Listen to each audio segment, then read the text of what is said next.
apporté l'invitation ce matin. Et avant de lui laisser la parole, nous allons nous incliner dans la prière. Pour demander la sagesse à l'Éternel. Père éternel, Dieu Tout-Puissant, nous voulons nous incliner devant toi et nous désirons nous approcher de toi parce que tu vas nous apporter maintenant un message que tu veux que nous mettions en pratique. Nous te demandons que tu nous accordes la plénitude de ton esprit afin que nos cœurs soient disposés à t'écouter et que notre volonté soit prête à agir. Donne-nous le vouloir et le faire, et qu'à toi soit la gloire et la puissance au siècle des siècles. Nous voulons aussi te prier, Père, pour que tu bénis Jean-Pierre. Il est l'instrument entre tes mains, il est ta bouche, il est tes pensées. Nous te prions pour que tu le bénisses pleinement et que ta parole nous soit transmise en toute autorité pour ta gloire, ton honneur. Au nom de Jésus. Amen.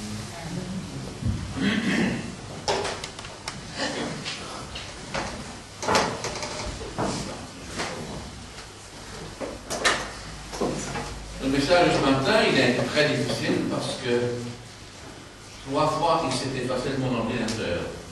3 fois que j'ai commencé. Je ne sais pas ce qui s'est passé, mais parfois il a disparu. Le moyen de le retrouver, donc 3 fois, c'est que l'ennemi ne voulait pas que je prêche ce message ce matin parce que c'est la première fois que ça m'arrive que sur ce nouveau Windows naturellement, mais ce n'est pas la question, disparu. Ce matin, je voudrais m'entretenir avec vous. Êtes-vous quelqu'un de religieux ce matin? Non. Êtes-vous quelqu'un de chrétien ce matin? Oui. La religiosité, c'est le cancer des croyants. Et je voudrais mettre l'accent là-dessus. Quand l'apôtre Paul, quand Luther déjà a été bouleversé dans cet épître Romains chapitre 5, verset 1, il disait, étant donc justifiés par la foi, nous avons la paix avec Dieu.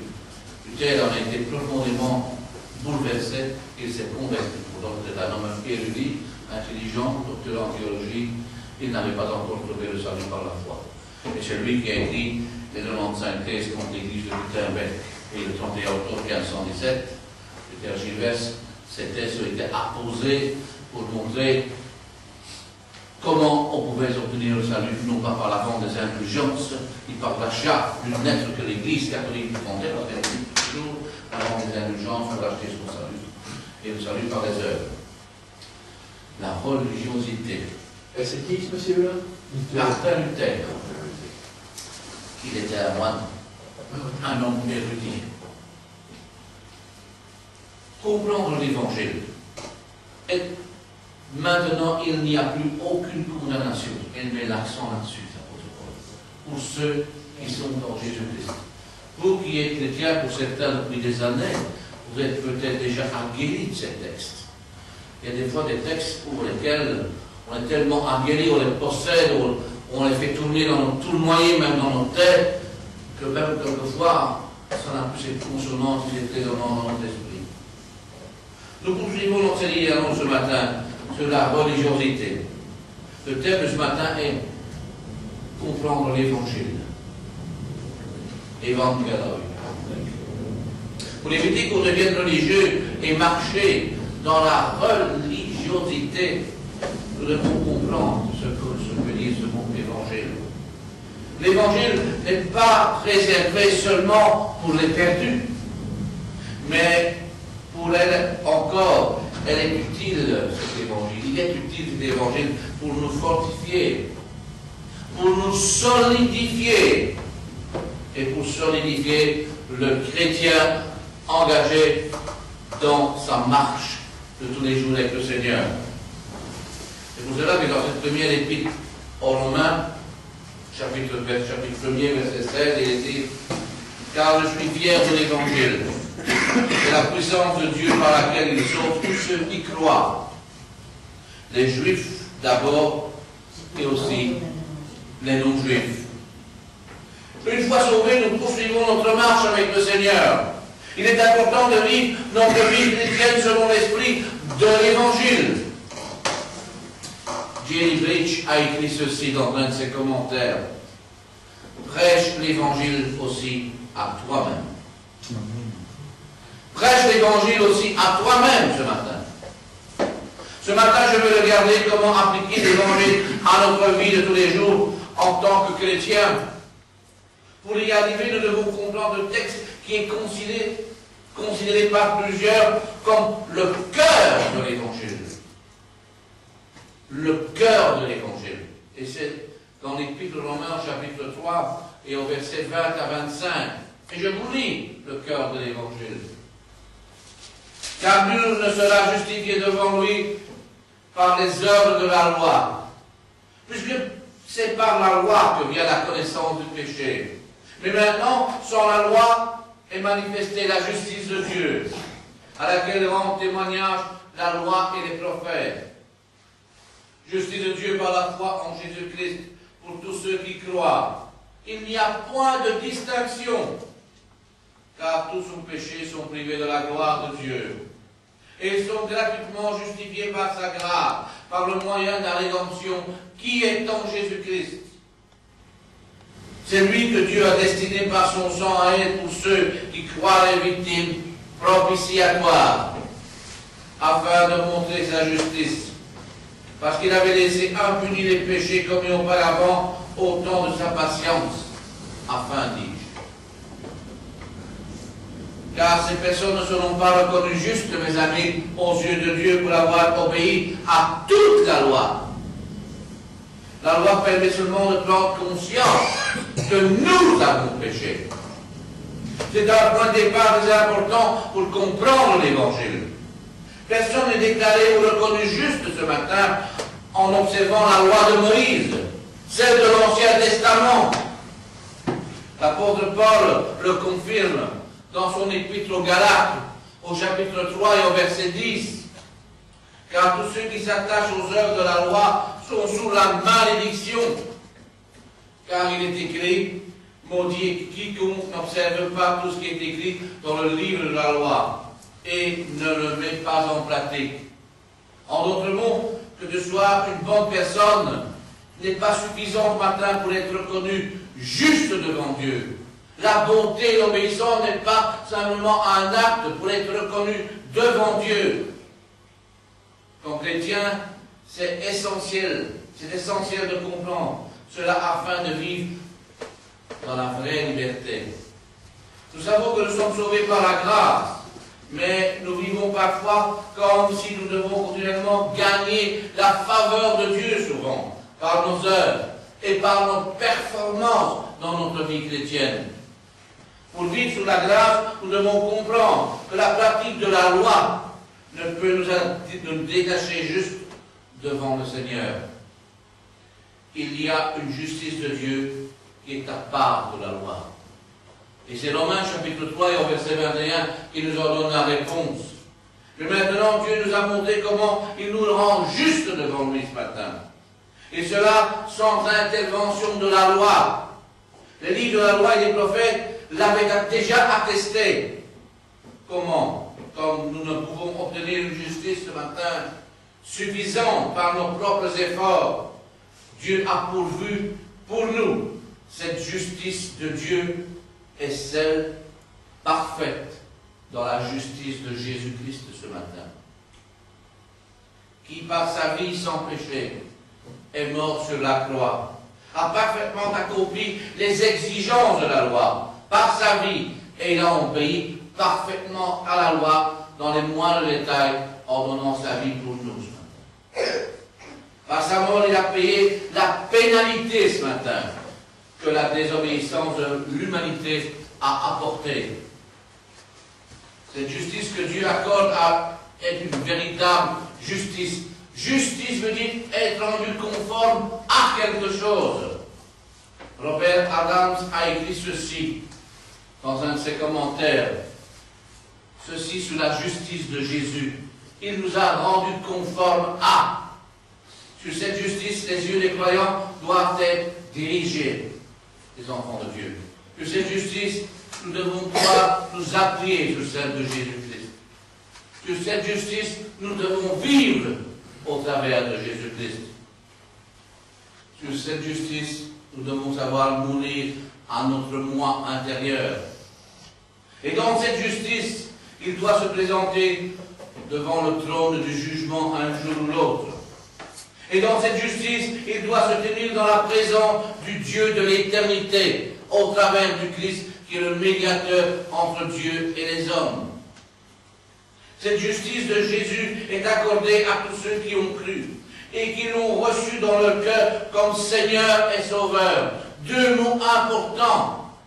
Sauveur, en tant qu'il est mort pour nous sur la croix du Calvaire, mais Seigneur en tant que Maître au-dessus de nos vies. De ce jour et jusque dans l'éternité, nous nous tenons devant Dieu revêtus de la justice de Jésus. Quand nous nous approchons de Dieu, nous sommes couverts par la justice du Christ qui a tout accompli pour nous. Il est l'alpha et l'oméga, le commencement et la fin. Que nous ayons une bonne journée ou une mauvaise journée, mes amis, la justice de Jésus doit rester en nous la même, du commencement jusqu'à la fin. Il doit avoir en nous aucune onde de variation. Christ ne la possède pas. Christ est un centre linéaire, parce que sa justice est parfaite. Elle a été accomplie dans les moindres détails de la loi. C'est la base de l'évangile. Et il faut bien comprendre cela. Cette justice de Dieu est obtenue par la foi en Jésus-Christ. Et c'est ce que nous dit l'Épître aux Romains au chapitre 3, le verset 22. À Dieu déclare les hommes justes par la foi en Jésus-Christ. La foi est l'outil qui permet de recevoir la justice de Jésus. La foi est la réalisation que je ne peux pas me faire confiance pour me sauver moi-même, mes amis, mais que je fais entièrement confiance en la justice que Jésus m'offre pour être ce que je suis, un enfant de Dieu. C'est ça l'évangile. Je vous donne un exemple ce matin. Nous avons ici présent deux chaises, une à gauche et une à droite. Mettez ça dans la tête. Une représente la personne qui dépend de ses bonnes œuvres, de sa religiosité, pour être sauvée.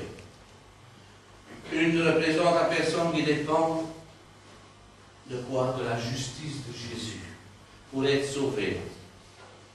Mais tu ne peux pas t'asseoir sur les deux chaises en même temps. Tu dois faire un choix dans ta vie. Tu ne peux pas dépendre de tes bonnes œuvres pour aller au ciel. Juste un petit peu te dépend de tes œuvres. Mais tu dois dépendre de Jésus, de beaucoup. C'est l'un ou l'autre dans ta vie. Quelle chaise vas-tu choisir? Celle des bonnes œuvres de la religiosité ou celle de la justice de Jésus qui t'a rendu confort d'être dans la présence de Dieu? J'aime beaucoup cette déclaration. Nous avons été sauvés par la foi. Mais nous devons continuer à vivre par la foi, mes amis.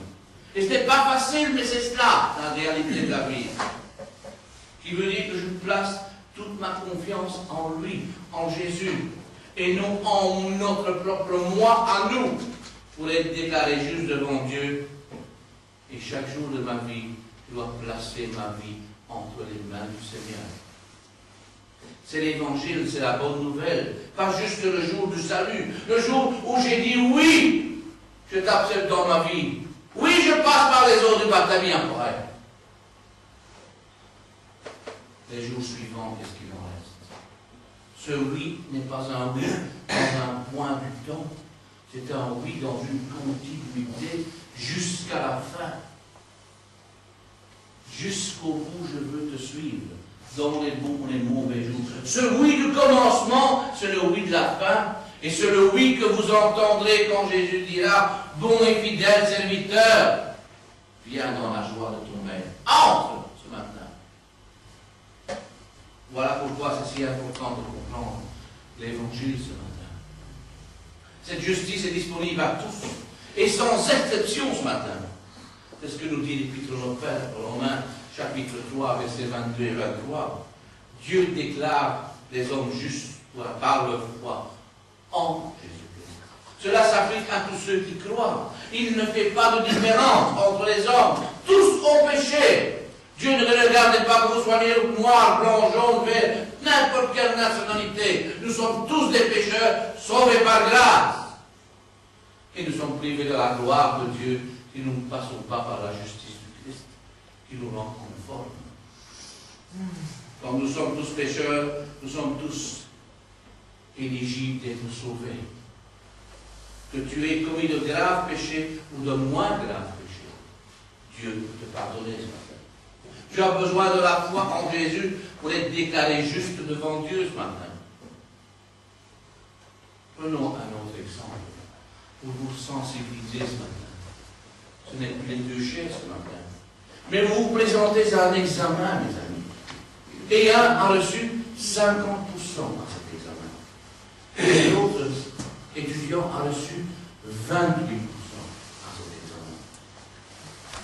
Pour moi, ils ont tous les deux échoué. Tu ne peux commencer à dire que tu as moins échoué parce que tu as eu 50% et que toi, tu as eu 28%. Vous avez échoué tous les deux. Un échec est un échec. C'est la même chose pour le péché.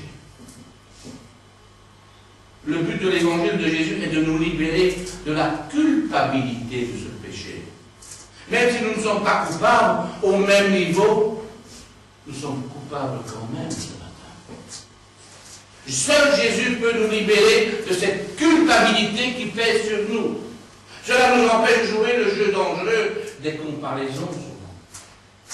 Un jeu qui amène un croyant à pratiquer comme cela la religiosité.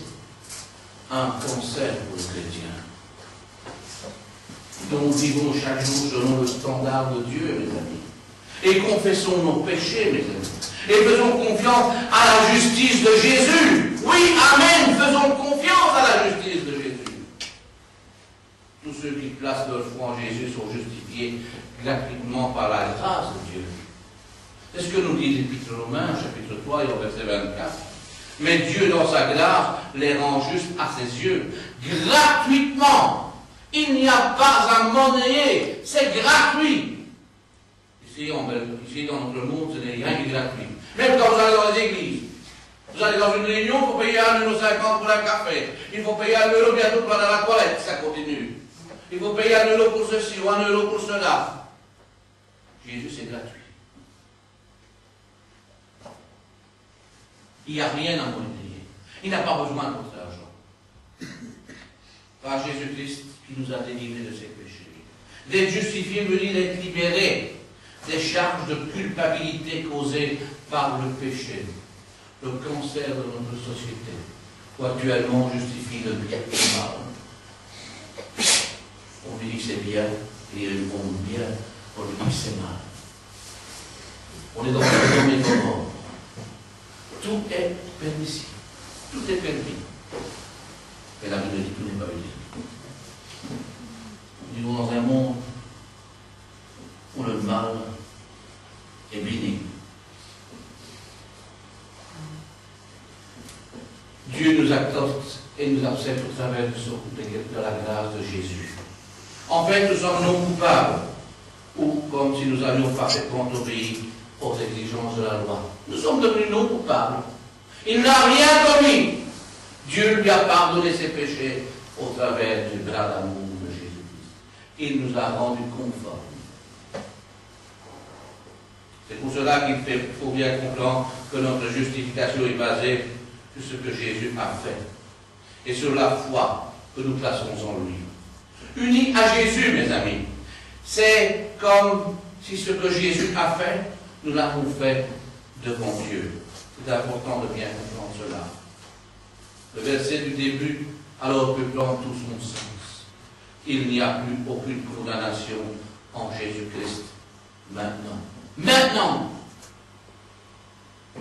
Que dire de plus? Si Dieu est pour nous, qui sera contre nous ce matin? Qui peut accuser ceux que Dieu a choisis? Personne.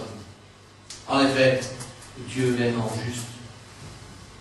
Au ciel, vous rencontrez peut-être des gens que vous ne penserez pas. J'ai dit la fois passée, dans une communauté, il y avait le lièvre, celui qui était la Bible du tout. Il s'est converti. Pasteur André Kohlstadion, il a parlé à la télé.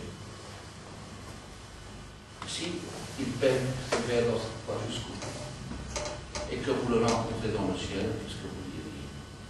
Non, je m'en fous. Dieu pardonne. Ce n'est pas à vous de juger. Dieu pardonne. Ce sont des vérités libératrices pour le chrétien ce matin. C'est l'évangile de la grâce de Jésus-Christ. Prêchons l'évangile à nous-mêmes aussi. Oui, le péché. Nous disons souvent des choses que nous ne faisons pas nous-mêmes. Prêchons l'évangile à nous-mêmes. Déjà pour nous stabiliser aussi personnellement. Méditons ces vérités, vivons dans la vraie liberté que Jésus a pourvue pour vous. Jésus ne veut pas que nous vivions dans la religiosité ce matin, mais dans la liberté et dans la vérité ce matin. En plus, Dieu nous justifie gratuitement. Nous n'avons rien à payer pour obtenir. Nous ne pouvons obtenir la justification en faisant des bonnes œuvres. Ce n'est pas par les œuvres que vous êtes sauvés, c'est par la grâce de Jésus-Christ. C'est gratuit. C'est une grâce que Dieu nous accorde. Alors, qu'est-ce que vous pouvez dire? Merci mon Dieu. Merci parce que mon nom est écrit dans le livre de vie, avec une encre. Mais là, c'est le sang de Jésus.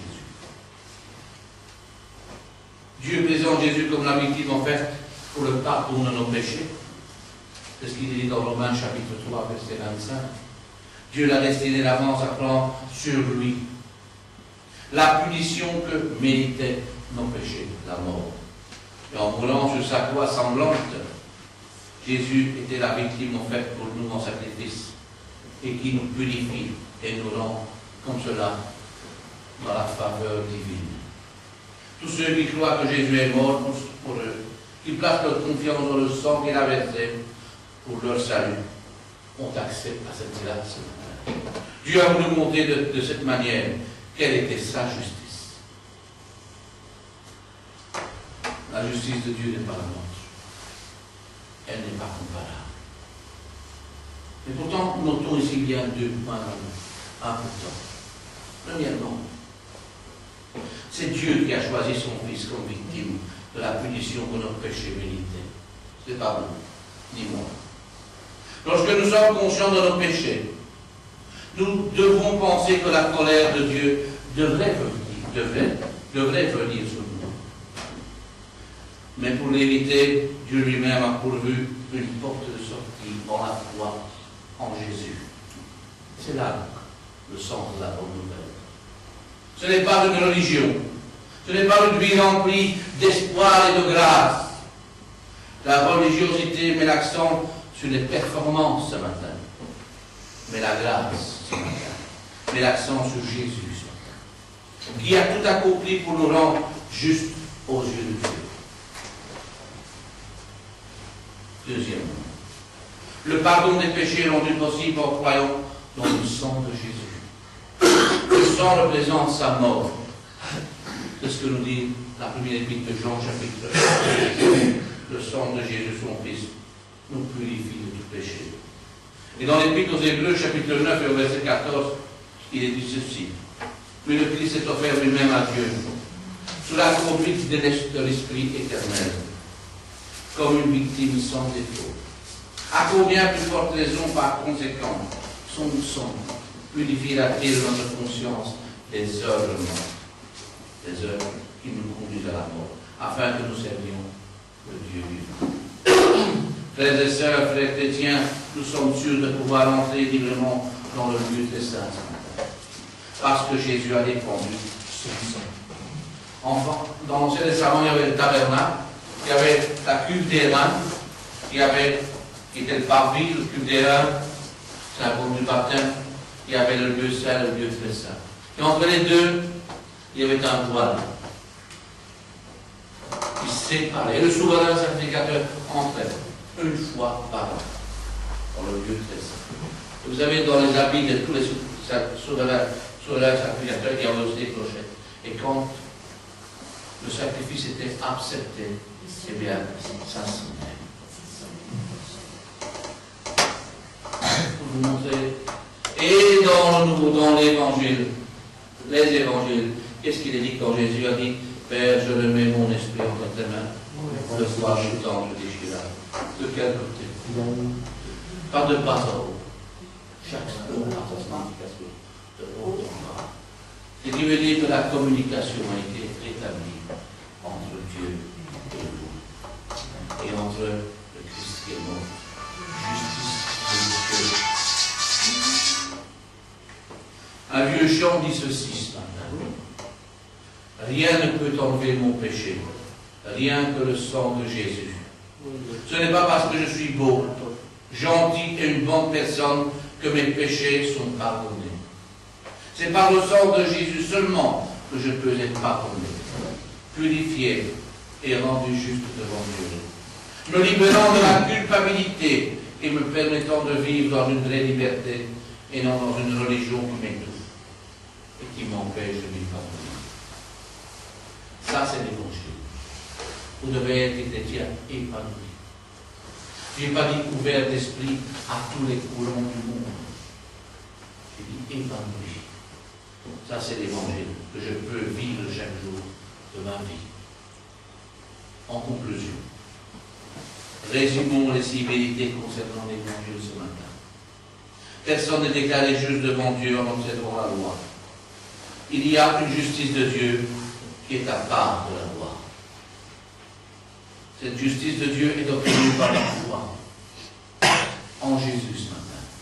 Cette justice est disponible à tous, sans exception ce matin, même ceux qui sont dans ce lieu et qui ne connaissent pas encore Jésus.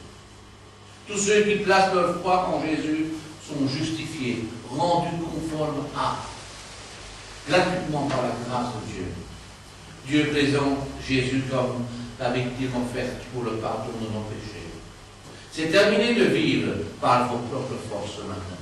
Vous devez dépendre des forces de Dieu continuellement dans votre vie de tous les jours. Je dois apprendre à dépendre de Dieu. Est-ce que cela est instantané dans votre vie, vous qui êtes chrétien depuis des années? Dépendre de Dieu aussi pour le pardon de mes péchés. Par moi-même, je comprends que c'est impossible. Mais, même si je suis une bonne personne, j'ai besoin tous les jours de m'approcher de Dieu, de demander pardon à Dieu pour mes péchés. Ce n'est pas une litanie, ce n'est pas un chapelet de prière, parce que dans l'Église catholique et même chez les musulmans, vous avez un ruban avec plein d'anneaux. On appelle ça un chapelet de prière. Et on prie, on prie, on prie. C'est pas ça. Tu me demandes pas ça. Il ne faut pas acheter ça, ce n'est pas nécessaire. Pour vous approcher de Dieu par Jésus, pour demander à Dieu pardon. Je choisis alors de vivre par la foi en Jésus, qui a tout accompli pour moi, et ce à chaque jour. Alors nous pouvons dire, merci Seigneur Jésus, parce que tu as tout accompli dans les moindres détails. Ça, c'est comprendre l'évangile ce matin. Le contraire de cela, c'est vivre dans la religiosité. Un conseil pour le croyant. Défi de la semaine. Déterminons de nous prêcher à nous-mêmes la bonne nouvelle chaque jour, ce matin. Que c'est en Christ que vous êtes rendus conformes et en personne d'autre.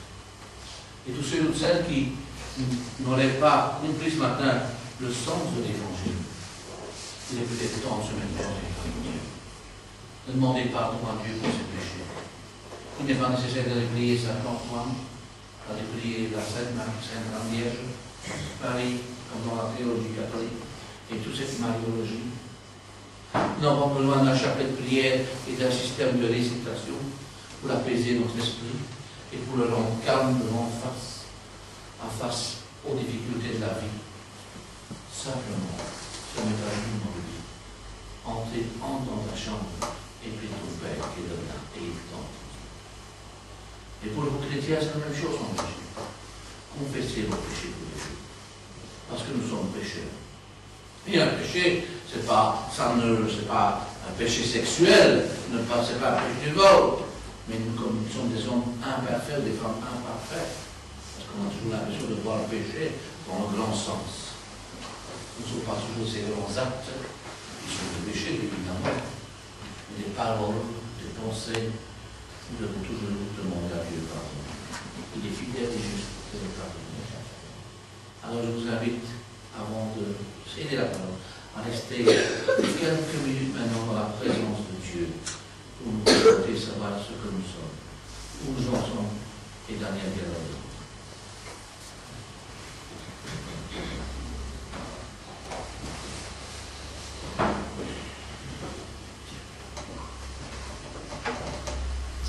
Père Céleste, nous voulons nous approcher de ton trône de grâce et nous souhaitons que tu parles à nos cœurs, justement pour que nous puissions bien prendre conscience de ce que tu nous as rendu juste en Jésus-Christ, par l'œuvre de Jésus-Christ. Seigneur, attire nos cœurs à toi et permets que nous te rendons gloire. Nous qui te cherchons, nous qui te connaissons, aide-nous, Seigneur, à te rendre gloire comme tu le souhaites, suivant tes critères et tes normes. Parle nos cœurs, attire-nous et sois glorifié en nom de Jésus. Amen. Amen. Avant que nous chantions un chant, Pourquoi je me